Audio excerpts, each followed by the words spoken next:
It all began on a cold autumn evening when Emma and Adrian moved into their new countryside home. The air was thick with fog, and the distant hooting of an owl echoed through the trees. Emma loved collecting antiques, old clocks, faded mirrors, and especially porcelain dolls. Adrian didn't share her fascination, but supported her hobbies anyway. On their way home one evening, rain started pouring heavily, and they stopped at a small antique shop by the side of a lonely road. The place was dimly lit, filled with dusty furniture, and smelled faintly of old wood and mold. Behind the counter sat an old woman with cloudy eyes and shaking hands. Emma's gaze was drawn toward a porcelain doll on the top shelf. It had golden curls, bright blue eyes, and wore a red velvet dress that shimmered slightly under the dim light. "Beautiful, isn't she?" the old woman said softly, almost as if the doll were listening. Emma nodded with a smile. "She looks almost alive." The old woman's expression changed. "She is special," she said quietly. "Her name is Annabeth. She once belonged to a dollmaker's daughter. Take care of her. She doesn't like to be alone." Adrian laughed lightly, thinking it was part of the shopkeeper's spooky sales trick. They bought the doll, packed it carefully, and drove home through the rain. The headlights cut through the fog as thunder rolled above. Neither of them noticed the faint sound of a child's giggle from the back seat. That night, Emma placed Annabeth on a small wooden chair in the living room. Her lifelike blue eyes seemed to follow them as they walked around the room. "That thing gives me the creeps," Adrian muttered. "Let's not keep it in our room." Emma chuckled. "It's just a doll, don't be silly." Before going to bed, Emma kissed the doll's forehead and whispered, "Good night, Annabeth." Around midnight, a faint sound broke the silence. The gentle tune of a music box. Adrian opened his eyes, annoyed. "Emma, did you leave something playing?" She shook her head sleepily. They both got up and followed the sound to the living room. The doll wasn't on the chair anymore. It was sitting on the couch, facing the staircase. "Did you move it?" Adrian asked. Emma frowned. "No. Maybe it fell and I put it back without realizing." Adrian stared at her. "Emma, it didn't just walk up to the couch by itself." They both laughed uneasily, placed the doll back on the chair, and went upstairs. But just as Emma turned off the lights, she thought she heard a faint whisper, a childlike voice saying, "Don't leave me alone." The next few days were strange.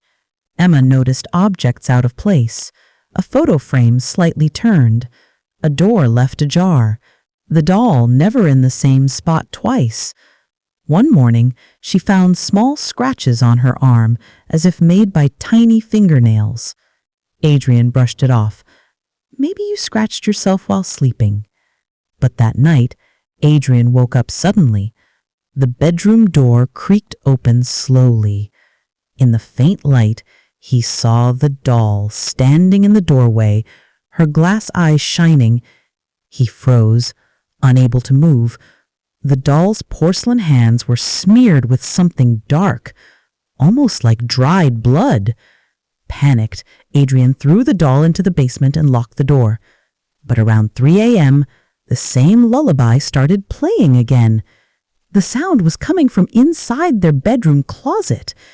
Adrian gathered his courage, opened the closet door, and there she was, sitting neatly on the shelf, smiling. The next morning, Emma drove back to the antique shop. Her hands trembled as she confronted the old woman. "What is wrong with that doll?" she demanded. The woman sighed deeply, tears welling in her eyes. "You shouldn't have taken her," she said. "That doll carries the curse of its maker. Elias Moore was a doll maker in 1894.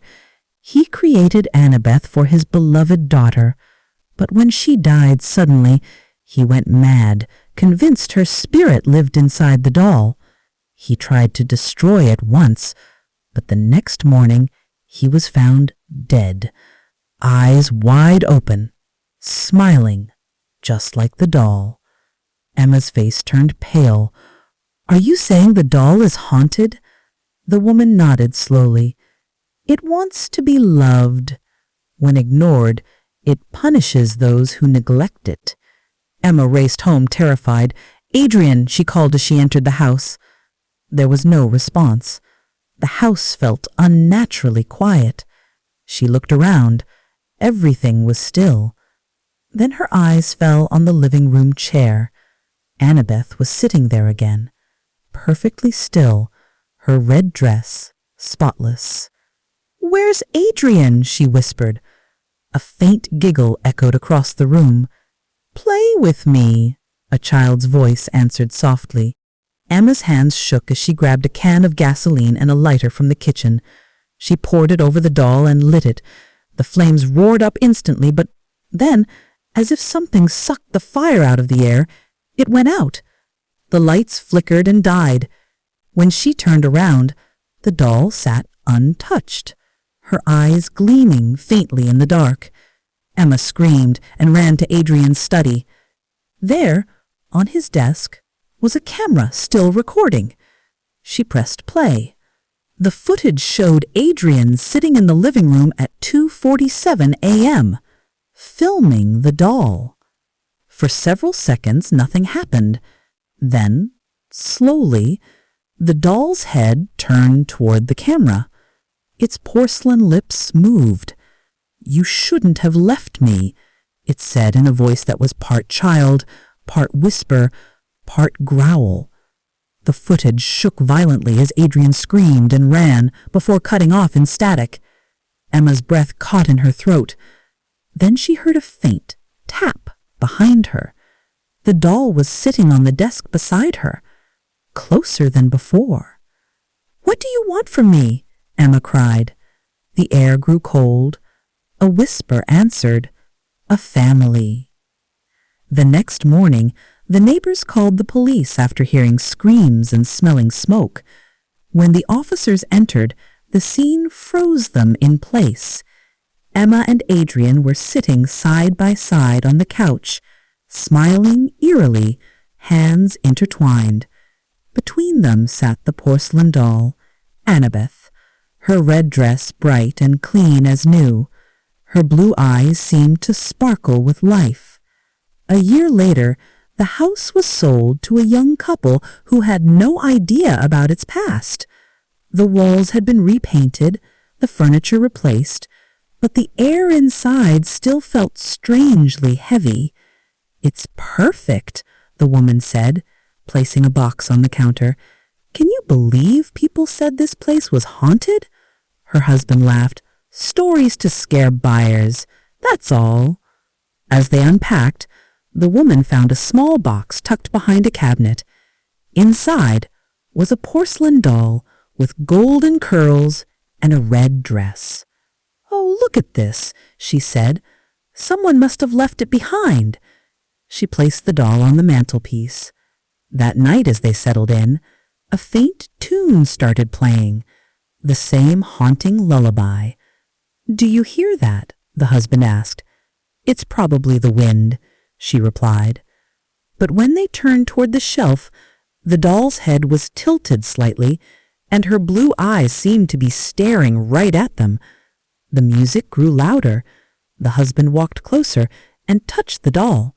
Its eyes blinked. The next morning, the neighbors noticed something odd. The house's curtains were open, and through the window, the couple could be seen sitting side by side on the couch, motionless, smiling faintly. Between them sat the doll, perfectly still, with her red dress glowing in the morning sun, and faintly, almost like an echo carried by the wind, the music box tune played again.